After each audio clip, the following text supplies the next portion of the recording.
SpaceX Starship Explosionen. Was kommt als nächstes für Mars-Missionen? Tauchen Sie ein in die neuesten Testflugfehlschläge der SpaceX Starship und deren Auswirkungen auf zukünftige Mars-Missionen. Welcome back, everybody. I know we're all kind of reeling still from that SpaceX Starship test flight and what it all means for, well, getting humans to Mars someday. And then on top of that, we have astronauts that are stuck on the ISS thanks to a whole other spacecraft having issues. It's a lot to take in. Yeah, no kidding. It's definitely been a crazy week for space news.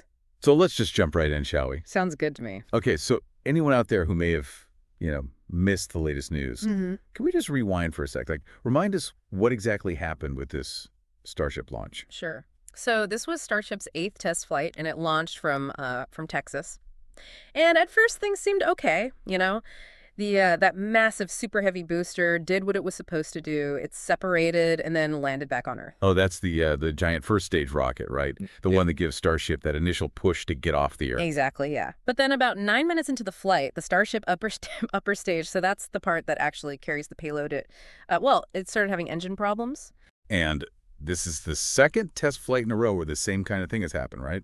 Yeah, unfortunately, just like what happened back in January, that Starship upper stage, it lost control and it basically just started tumbling. SpaceX lost signal, and then, a little while after that, it exploded over the Gulf of Mexico. Wow. Definitely not the kind of fireworks show anybody was hoping for. So how big of a setback is this for SpaceX? I mean, 2 explosions in a row, that can't be good for their timeline. No, not at all. It definitely throws a wrench in their plans. They want to use Starship for all sorts of things, like missions to the moon, colonizing Mars, even point-to-point travel here on Earth someday. But before any of that can happen, they need to figure out why these upper stage engines keep failing. And it's not just SpaceX that's affected by this, is it? Didn't NASA pick Starship to be the lander for their Artemis III mission? The one that's supposed to, finally put humans back on the moon? Yep, that's right. NASA has, huge plans for Starship. They're depending on it to, get astronauts down to the surface of the moon. So every time Starship gets delayed, it pushes back those moon landing goals, too, which are pretty ambitious to begin with. Well, speaking of delays, I bet this whole thing with Starship exploding has got to have people worried about those astronauts that are stuck on the ISS right now. It's because of problems with the Boeing Starliner, right? That was supposed to bring them back, but now what happens? Well, the good news is that the Starliner issue and this Starship explosion are totally separate things. The astronauts on the ISS are safe and sound, and their return is already scheduled for later this month, late March 2025, on a different SpaceX spacecraft, the Crew Dragon. Okay, so let's talk about Crew Dragon for a minute then. It seems like it's SpaceX's reliable workhorse, quietly doing its job while Starship gets all the attention.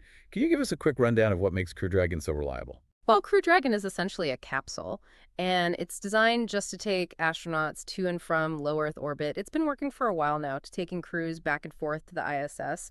It's part of NASA's Commercial Crew Program. And it launches on a Falcon 9 rocket, which is another success story for SpaceX. Crew Dragon has gone through a ton of testing. It has all these built-in safety features, and most importantly, it just has a perfect track record. No issues at all. So while Starship is all about, pushing those boundaries of space exploration, Crew Dragon is the one we can actually count on right now to get our astronauts home safe. That's kind of ironic when you think about it. Yeah, it is. It really shows how complex space travel is. You're always trying to find that balance between ambition and innovation. And you always, you need safety and reliability, especially when there are people involved. Lives are at stake. It really makes you think about SpaceX's whole approach to this, doesn't it? They've been really loud about this rapid iterative development idea, like build fast, test it out, blow things up, learn from it, and just do it all over again. Yeah, I was going to ask about that. It seems like it works well for them, in some areas. But with Starship, it feels like they're running into the same problem over and over. I mean, is that strategy really the best way to do something as complicated as Starship? That's a good question. I mean, you have 2 explosions in a row with, the same basic failure.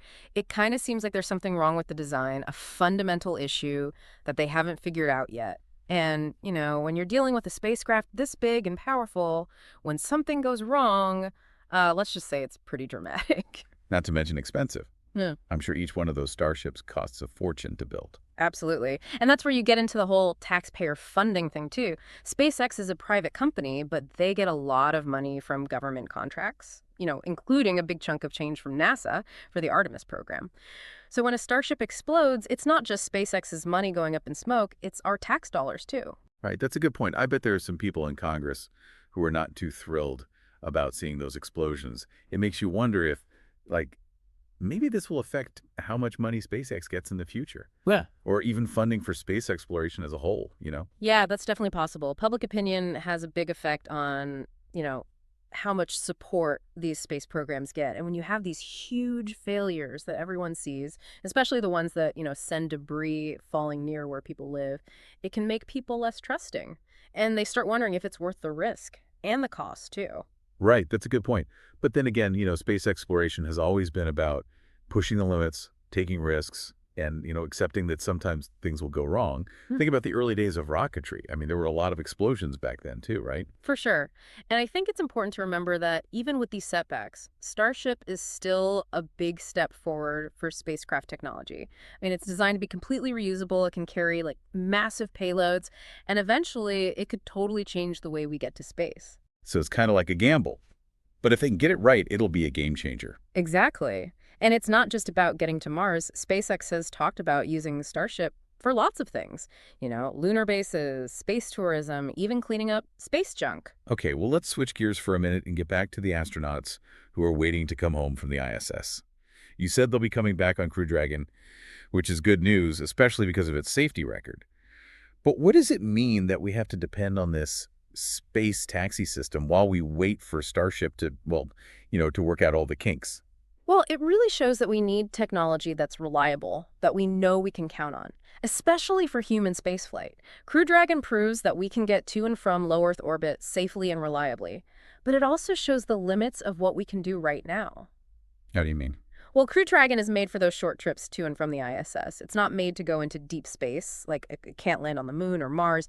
That would take a different kind of spacecraft, something much bigger and more complicated, like Starship. So for now, we're kind of stuck in between. We can get to and from the ISS, but those bigger goals, those destinations that are further away are still a long way off. Yeah, that's a good way to put it. And it raises some interesting questions, like how long will it take SpaceX to fix the problems with Starship? Will NASA keep using them for Artemis, or will they have to find another option? And what about those other big plans for Starship? Like space tourism, point-to-point travel. Are those on hold now? Who knows? Yeah, a lot of unknowns right now. But it just shows that space exploration takes a long time, and you have to expect the unexpected. It definitely does. And it takes patience, too. And, you can't give up. And a little bit of optimism never hurts. Because even with these problems, there's still so much to be excited about. I mean, the James Webb Space Telescope is sending back these incredible pictures from deep space. The Mars rovers are still exploring, and we have all these new astronauts who want to push the limits of what humans can do in space. Well, speaking of pushing limits, this whole thing with Starship makes you wonder about, the future of humans in space. Elon Musk has said he wants us to be a multi-planetary species, colonizing Mars, all that. But if we can't even get a rocket to orbit without it blowing up, is that all just, a pipe dream? That's a great question.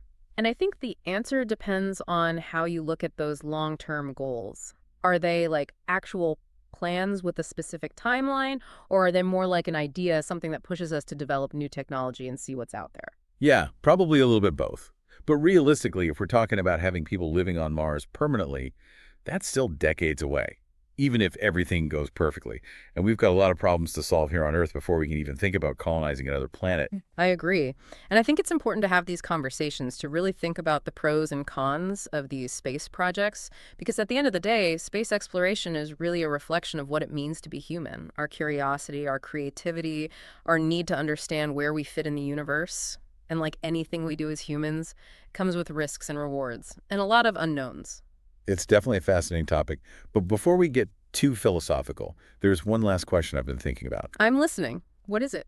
So, with these Starship explosions happening so close together, it makes you wonder, how much failure is okay when we're talking about, space exploration? Is there a point where the risks are just too much?